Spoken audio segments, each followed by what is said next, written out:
Okay. Okay. So, I want to join previous speakers in thanking Josiane and Arlette and Enrique for the kind invitation. Every time I come to the Oxygen Club of California, I'm prompted to realize what an important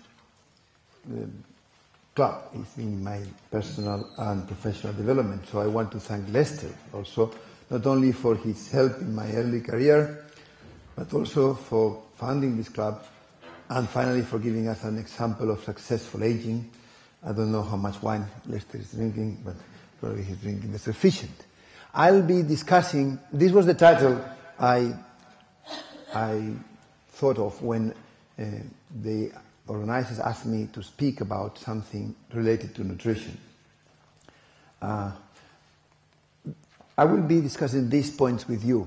And the first is the longevity-associated genes. What are they? So they are genes that when you activate them, you prolong lifespan. And we have found a few, like P53, telomerase. When you upregulate P53 and P16, the animal lives longer. When you upregulate telomerase, the animal lives longer. When you downregulate RAS, the animal lives longer. So it's either upregulating or downregulating, but you want to have things that promote longevity. I have underlined catalase, GCL I should have, sirtuin, and P53, because they will come as examples in the development of this talk this morning. So what we want for the moment is identifying these genes, and then second, we want to upregulate them by nutritional and physiological, my favorite exercise, physiological manipulations. There's room for gene therapy. We're developing it, and you will soon have news on gene therapy of aging, but so far, not yet. So far we're trying to modulate it by let's say, nutritional exercise. What we normally did, so you put genes in an animal, and then you find that the animal lives longer, and you're very happy, because you have found yet another longevity-related gene. One of the early ones was with Bill Orr when he came for a sabbatical in the lab, and he had produced flies that, as you know, Bill and now his friend Gambini, they're always working with flies. And so he had produced these flies that had GCLC, and they live longer. So we were, again, happy. But then what Bill did in the lab with us was, okay, let us do the genomic of these flies and see how many genes change when you just introduce one new gene. And it so happens that 800 genes change, and they're clustered together. So these are the triplet experiments, and all the genes are together. So this is the principal component analysis, just to tell you that many genes, although clustered, but they change.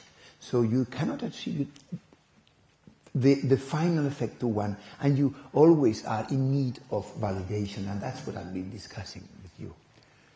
I want now to introduce a concept, the concept of frailty, that we're very much interested in gerontology now. So it's not just longevity, but what in basic science we'd say health span, that in clinical we say frailty. Frailty, for instance, if you cannot stand, you're frail. If you cannot walk properly, you're frail. If you lose grip strength, you're frail.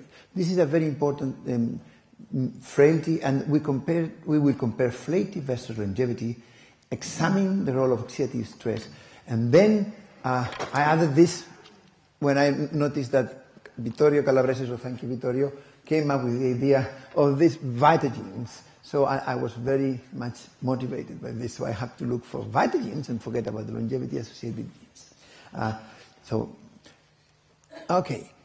So if we measured frailty, and this has been done in a cohort in Toledo, Spain, with 1,800 old persons that have been very carefully phenotyped by the geriatricians, and we've measured frailty, so no fragile, pre-fragile, and fragile persons independent of age, and we measured protein oxidation in all of them, and it protein oxidation goes as you move from non-fragile to fragile. And what about lipids? MDA goes up again with, in this human cohort, very well phenotyped population with frailty. So the more frail you are, the more oxidative stress.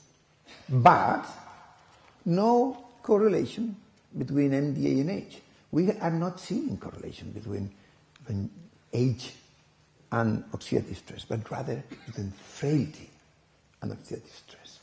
And I will further develop this in the future, but this is very hot now in the lab. So we will eventually try and see whether there are beta genes in frail animals. We have developed an animal model of frailty that I don't have time to discuss with you today. Frail animals and frail persons. The third point I wanted just to mention, because it's old now, is that estrogens, Roberta, activate antioxidant genes. This was work we started some 10 years ago, and just to show you, so ovarectomized animals have less SOD and glutathione peroxidase, and Chelo Borras has been doing this work in animals for 10 years now, and she sent me an email, and copy to you, Juan, that yesterday she gathered all the data, and with pharmacological menopause in treatments for fertility, they induce a menopause and then they replace, the pattern is the same. So we very recently, I knew it yesterday, not joking, we have collected data that this can be reproduced in humans. What Chelo did was dissecting the pathway for the mechanisms of lowering of oxidative stress by estradiol. In those days, some people thought that because estradiol is a chemical antioxidant, because of the phenylalanine, it could be something had to do with the structure of estradiol, but not. We came up with this. It is because it binds to the estrogen receptors.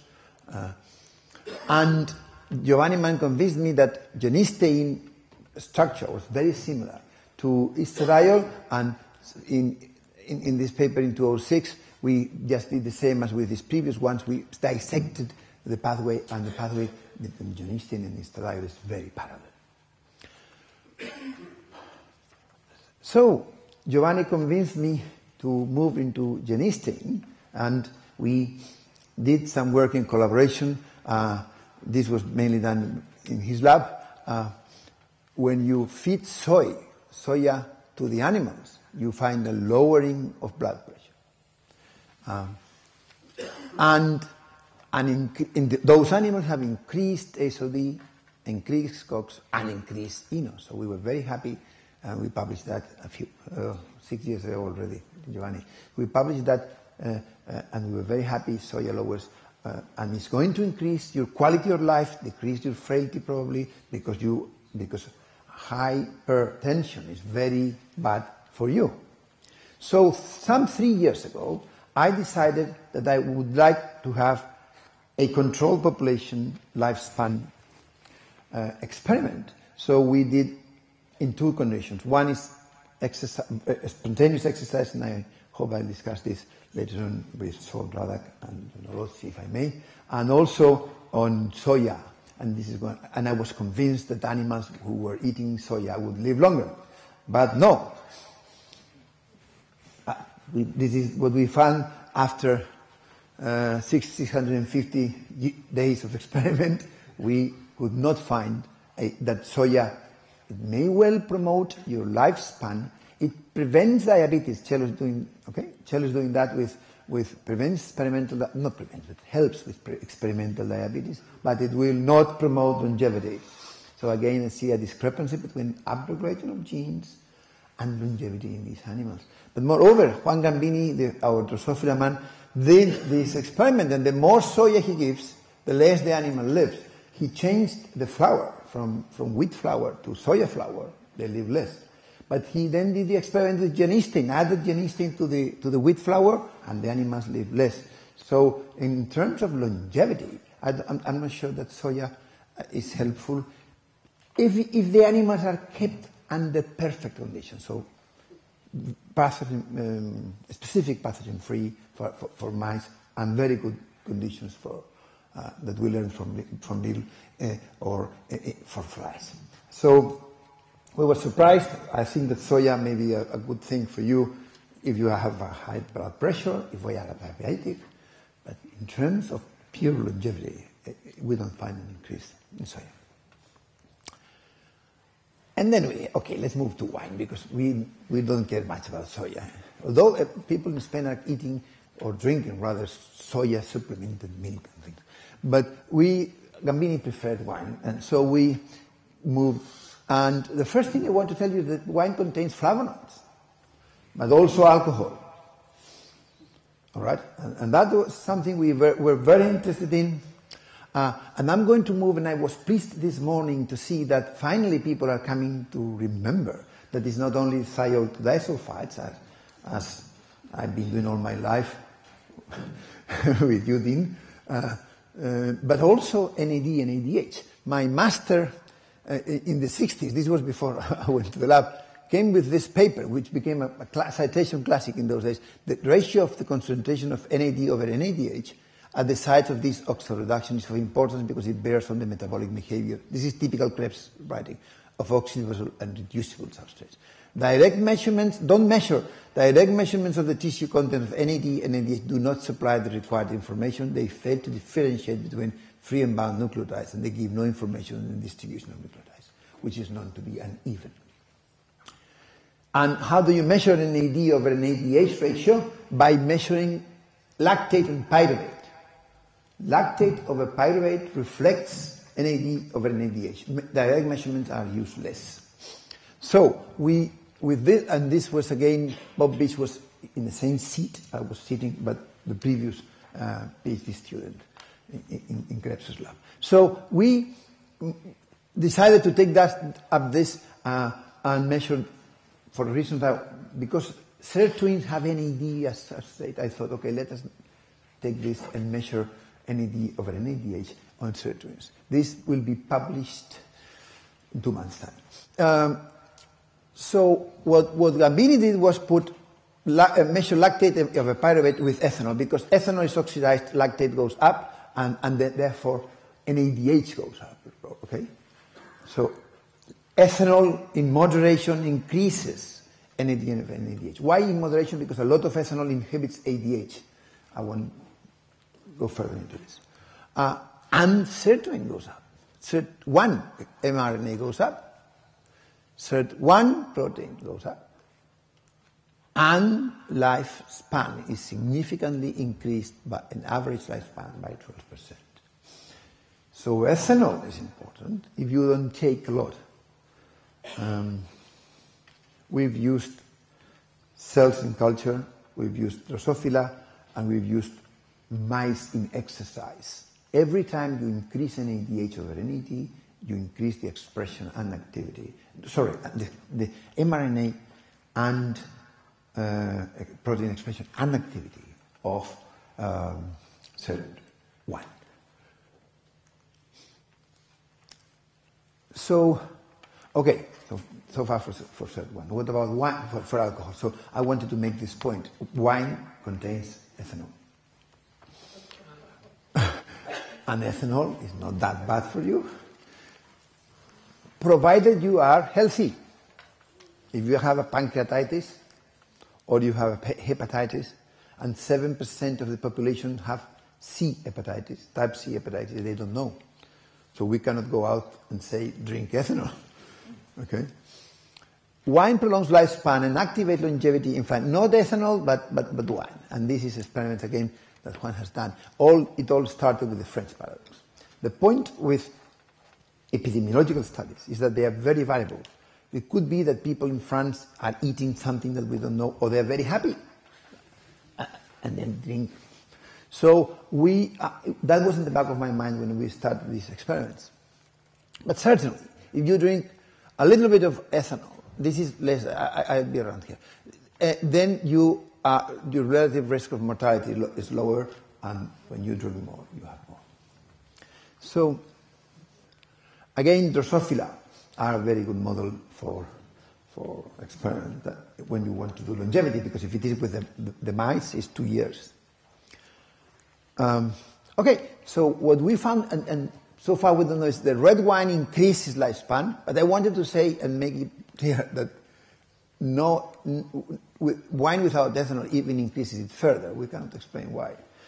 But I have to tell you all the facts, the bad ones too, so you have an explanation. But the minute you repeated that a number of times, so I said, you sure yes, and he's sure that wine without ethanol produces a significant amount, and this is something like 10% average lifespan. So a significant amount by drinking wine. And wine increases catalase, and wine increases a number of other enzymes that don't come here, but also 16S RNA, which is a biomarker of aging that I sort of developed after I heard one lecture by Kelvin Davis in the old days. So the more 16S RNA you have, the better you are, and there should be stars there. So then we decided to move to persons. I tried to do the experiment with the chairperson, with Carol Cross, but they wouldn't let me. They were not prepared to be my experimental subjects. So we had to move to nuns. And why did we move to nuns? One, it's not that easy. I spoke to a cardinal of the church that I had access because of the clinic. And with his eminency help, I could find 2 convents. One we've examined, the cardinal. One is, the problem with humans is that each one of us has a different lifestyle. And each one of us has different needs and the expression of genes, not for SNPs, not for DNA, but for RNA. You want to have very well-controlled populations. And nuns lend themselves as a very good system because they have very similar lifestyle. We went, and second, they have the same meals. You can tell them that they're quite happy. So the genetic problem, they are all in the same location. At least we need 2 convents. I report results from one convent, and on the 25th, we're going to a second convent with bottles of wine, and to take the blood sample and give them the wine. So, and it's also, Pentecost, Quaresma. So you have to go in the right time of the year, otherwise But they're very nice, and so of course we cannot do longevity. They all live very long, so we have to resort to the expression of some of the genes, and I'm going to tell you about 3. And Juan, who did the experiments, told me that not one failure. Each one of the nuns, in every case, the pattern was the same. So in all nuns, when we assayed catalase, it goes up with wine, with 3 weeks of wine, 2 glasses. Third one, as with the Drosophila, and our P53. So apparently, we cannot do the longevity thing. Kira is doing the longevity for centenarians, but that's a very completely different study in humans. But longevity, unless you go to big troubles in humans, is very difficult. But for these nuns, the genes are upregulated by moderate wine consumption. In the first convent, without one exemption, we were quite puzzled to see there was not one exemption. And we will have results from the second location, because geneticists always want 2 populations at least by the end of July. Okay, so to sum up, I have discussed the importance of frailty and the new Calabrese concept of the vita genes. that estrogens activate antioxidant genes, and we have come up, and we have this week's evidence also in humans.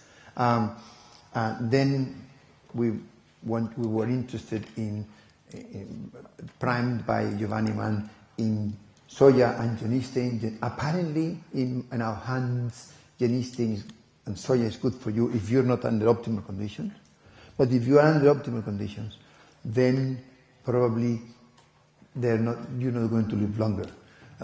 With soya, that wine is good for you not only because it contains flavonoids, but also because it contains alcohol, probably in the right proportion.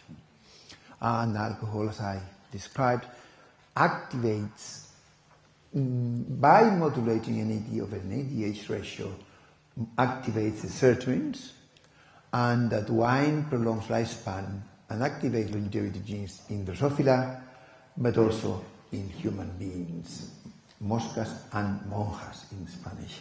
Thank you very much for your kind attention, but I don't want to finish before thanking my group of work. Special attention to Juan Gamini, sitting there. Oh, sorry.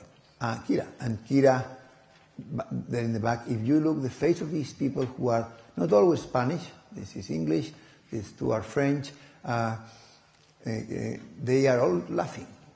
And they make my life, professional life, very happy indeed. Thank you very much.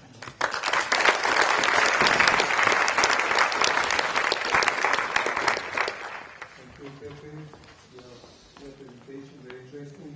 Now open discussion.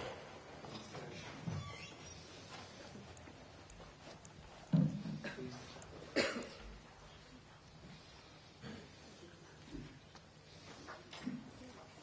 It's very important when you're talking about aging to use standard terminology. And you're using the term lifespan, longevity very loosely. Yes. Your data show no effect at all on lifespan. Okay, I agree. Lifespan means Maximum longevity. What you showed means that wine has health benefits and is affecting secondary aging. So it's more animals are living to be old, but you're not slowing primary aging. You're just improving health. Mm-hmm. Agreed. The only case in which we observed an increase in lifespan, in maximal lifespan, was when we used triple transgenics P53, P16 and telomerase, the cell paper. There we found a significant amount, something like 35% increase in maximal longevity. Yeah, but in the data, not in this data. Thank you. So you'd say average lifespan, right? Pepe, I like the nun study in particular, and I also like your very elegant introduction from Drosophila to nuns. I don't know quite how you chose that, but my question relates to the nuns. If ethanol alone, minus the wine component, flavonoids and other components, increases health, were the nuns drinking wine with normal wine with ethanol plus the flavonoids? Well, yes, the nuns drink the normal wine we drink, because de-alcoholized wine it tastes very badly. So what was the control for the nuns? Themselves. No. They drank either no wine. They were having the diet. Right. We took blood sample, and then they were given ethanol, and second blood sample, and you cannot go and reverse. But they didn't drink the de-alcoholized. No, and you wouldn't either. It's very badly tasted. Okay, thank you.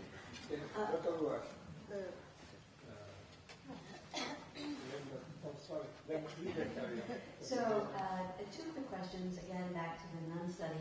So, I presume, was it white and red wine, or just one type? Always red. Always red. And then, what was the average age of your nun population? I couldn't calculate, around 60. Yeah, so... Because they're old. There are not so many young nuns. Right, so they're postmenopausal, and now you're able to... Essential. Induce this response.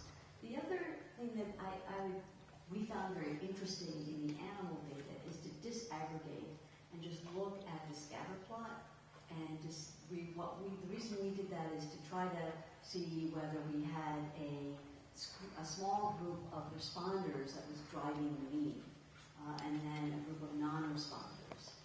And sometimes in our interventions, we do have that, where we have responders and non-responders.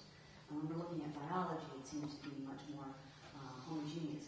But have you looked at kind of this scatter plot of your data? Not in these. We have found two clearly distinct populations in Alzheimer's patients, respondent and non-respondent to vitamin E. That's the only case where we've seen a very clean two populations, and I think that you're very, very right. Just giving a vitamin and thinking, okay, we're going to have an effect, maybe non-respondent population. Thank you for the observation, but we haven't done this here. But within the nuns, the numbers are very low. You don't have enough, because a convent now has 10 nuns. You know, you don't have those old convents with 400 nuns. Usually, in animals' model of hybridization, they found a decrease in SIRT1, which is linked to steatosis. There is something so different in Drosophila? No, we've seen that in mice, Drosophila. Alcoholism is a very different thing. If you give them the liquid diet where you force them to have a lot of alcohol, you're going to, first of all, the metabolism of ethanol is going to change and not go mainly through alcohol dehydrogenase. And second, you're going to induce fatty liver and start damage to liver. So I think that two completely different patterns. And I think your point is very well taken. Thank you. But I think you're referring to a different kind of study, where you force them to drink a lot of alcohol. Okay. We have two more questions for you by Dr. Bruno and Dr. Parker.